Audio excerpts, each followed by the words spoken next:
What exactly is the Public Intelligence Project? It is an independent, nonpartisan think tank conducting research, education, and advocacy in 4 key areas: diversity, critical thinking, dialogue, and freedom of expression. The project seeks to promote more robust systems of participatory democracy, civic engagement, and conflict prevention. In other words, we want to create a culture of democracy. But doesn't a culture of democracy already exist in democratic societies? Let's take a look at the largest democracy in the world to find out. There are 1.2 billion people and counting in India. Hindu, Muslim, Sikh, Jain, Christian, Buddhist, men, women, transgender, children, young adults, elderly, bisexual, heterosexual, homosexual, asexual, rich, poor, middle class, Punjabi, Malayali, Bengali, Gujarati, rural Indian, urban Indian, non-resident Indian, non-Indian, Brahmin, Dalit, Kshatriya, Vaishya, Harijan, Nair, Patel, Gauda, feminist, environmentalist, capitalist, Marxist, conservative, liberal, non-vegetarian, vegetarian, egalitarian, pescatarian, engineer, artist, lawyer, cook, doctor, entrepreneur, accountant. 1.2 billion voices, give or take a few millions. Charles de Gaulle governed a country with 246 varieties of cheese.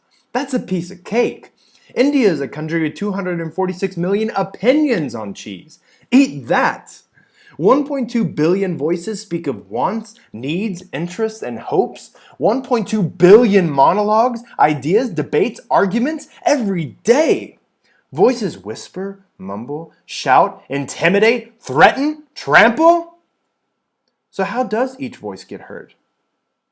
Universal adult franchise. Yes, the Constitution gives every voice a vote.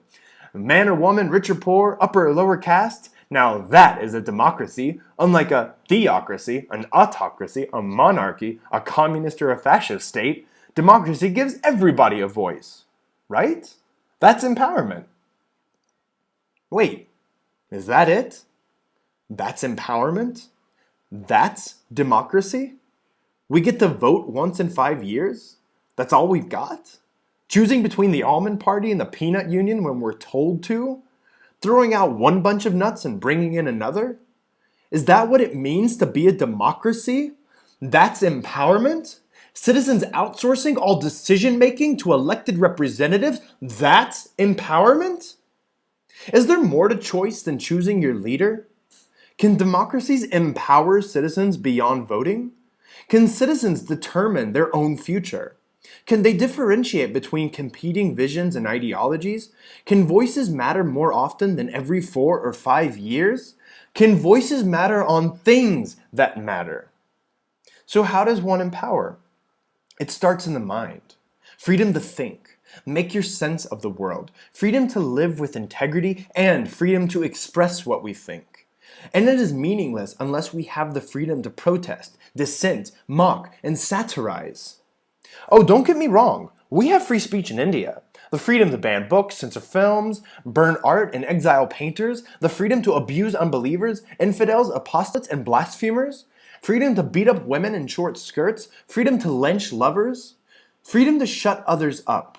Freedom to shut oneself up, lest we offend another. And that's empowerment? George Orwell once said, if liberty means anything at all, it means the right to tell people what they do not want to hear. Are we too emotional to hear what we don't want to hear? Are we too uneducated to read the writing on the wall?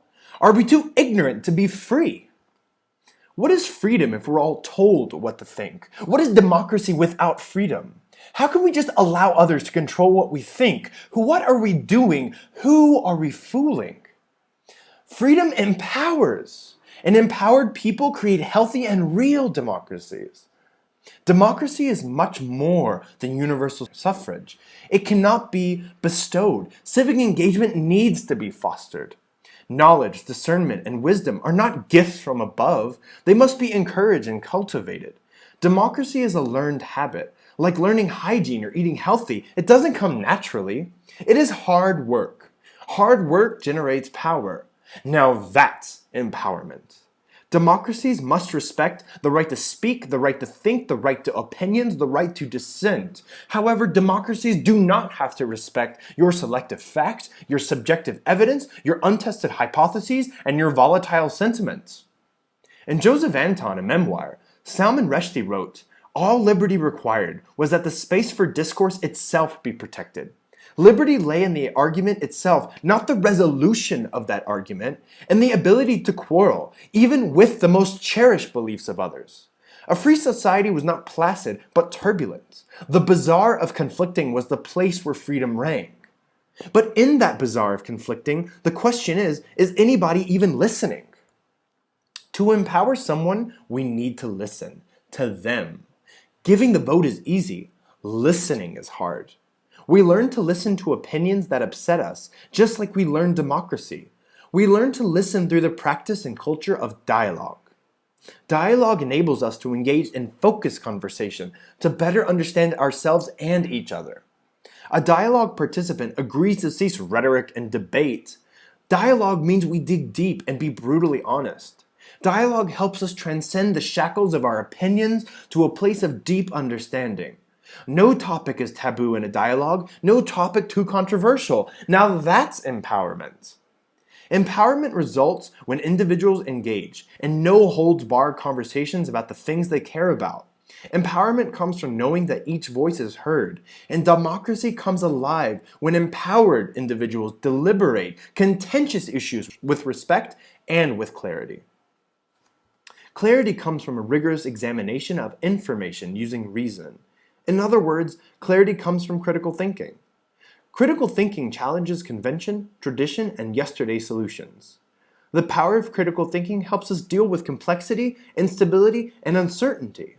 It helps us sort through the avalanche of information that we are confronted with every day, relevant or irrelevant, profound or meaningless, objective or subjective, real or imagined, sincere or manipulated. With it, we develop the skill to evaluate arguments and advocate intelligently.